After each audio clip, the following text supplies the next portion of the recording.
لیکن بکس کے مطابق ایک آخری سوال ہے کہ وہ کہتے ہیں کہ ان کا جو ظہور ہوگا وہ مدینہ سے ہوگا. یہی خیال ہے.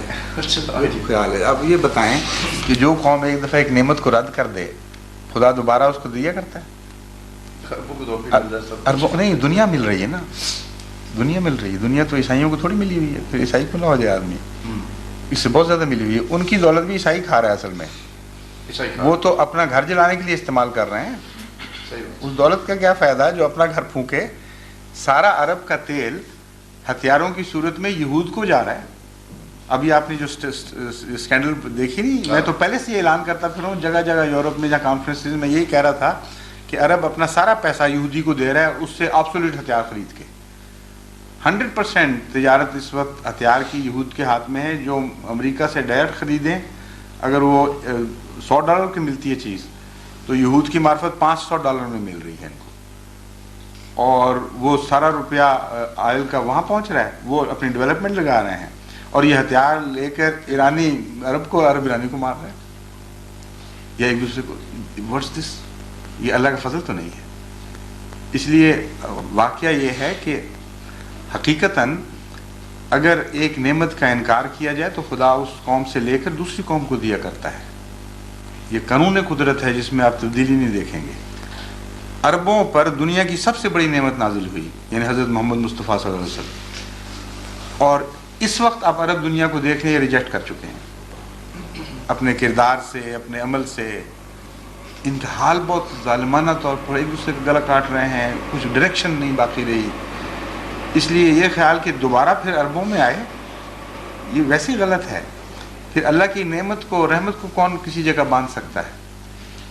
پھر بخاری کی حدیث میں، اب میرے پاس وقت تھوڑا ہے چونکہ میں بھی عرض کرتا ہوں. بخاری کی حدیث ہے جس میں رسول اللہ صلی اللہ علیہ وسلم نے سورہ جمعہ کی آیات کی تفسیر کرتے وقت آئندہ آنے والے کے متعلق یہ جواب دیا، سمجھانے کے لیے وہ کون ہوگا، کن میں سے ہوگا. حضرت سلمان فارسی رسول اللہ صلی اللہ علیہ وسلم کے پاس بیٹھے ہوئے تھے. آپ اصل حدیث بعد میں ان کو دکھا دینا. ان کے کندھے پر ہاتھ رکھا اور فرمایا، لو کان الایمان عند ثریا لنالہ رجل من ہؤلاء. اگر ایمان ثریا ستاروں پر بھی پہنچ گیا تو وہاں سے ان لوگوں میں سے ہوگا جو واپس لے کے آئے گا، ان لوگوں میں سے ہوں گے جو لوگ واپس لے کے آئیں گے. اب سارے وہاں عرب بیٹھے ہوئے تھے، ہاتھ رکھنے کے لیے کندھا سلمان کے سوا کسی کا نہیں ملا. سوچنے کی بات ہے.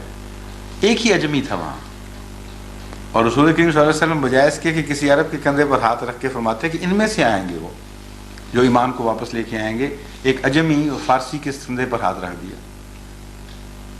اور یہ حدیث ہے بخاری کی، اور تفسیر قرآن کریم کی ہو رہی. اس سے زیادہ قوی جوڑ کی حدیث مل نہیں سکتی آپ کو. تو آپ نے خود پیش گوئی فرمائی ہے کہ اگلی دفعہ غیر عرب ہوگا وہ، یا غیر عرب لوگ ہوں گے جن کو خدا چنے گا. اور مزید لطف کی بات یہ ہے کہ ان حدیثوں میں اور اس حدیث میں آپس میں ایک کمپرومائز کے لیے جن میں سید ہونے کا، اہل بیت ہونے کا ذکر ہے. بعض حدیثوں میں اہل بیت ہونے کا بھی ذکر ملتا ہے، اور خصوصاً شیعہ اس پر بڑا اسٹریس دیتے ہیں، اور سنی مسلمان بھی، چونکہ حضرت مسیح علیہ السلام ہمارے بانی جماعت احمدیہ سید نہیں تھے قومی لحاظ سے، اس لیے وہ یہ بھی اعتراض کرتے ہیں کہ وہ پیشگوئی غلط نکلی. لیکن وہی شخص حضرت سلمان ایک شخص ہیں جن کے متعلق تمام سنی اور شیعہ علماء ماننے پر مجبور ہیں کہ وہ اہل بیت تھے. اس لیے کہ جنگ احزاب کے موقع پر آپ نے حضرت سلمان کو اپنی طرف بلایا، اہل بیت میں کھڑا کیا اور فرمایا، سلمان و منا اہل البیت، سلمان ہمارا ہے، اہل بیت میں سے ہے. اس وجہ سے شیعہ جو اتنے متشدد ہیں خونی رشتہ ہونے میں، وہ بھی اہل بیت کی فہرست میں حضرت سلمان فارسی کو ماننے میں داخل کرنے میں مجبور ہو گئے. اور یہ وہی شخص ہے جس کے متعلق فرمایا کہ ان میں سے ہوگا.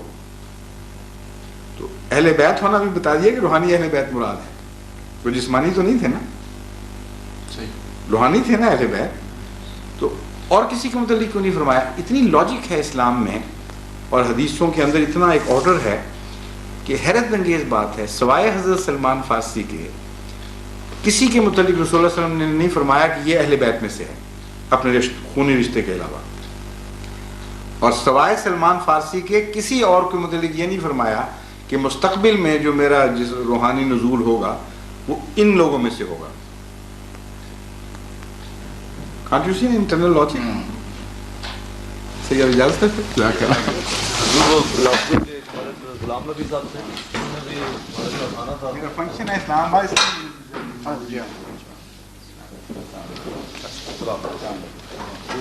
میں اس لیے شروع میں دیر کر دی, میں چاہتا تھا کہ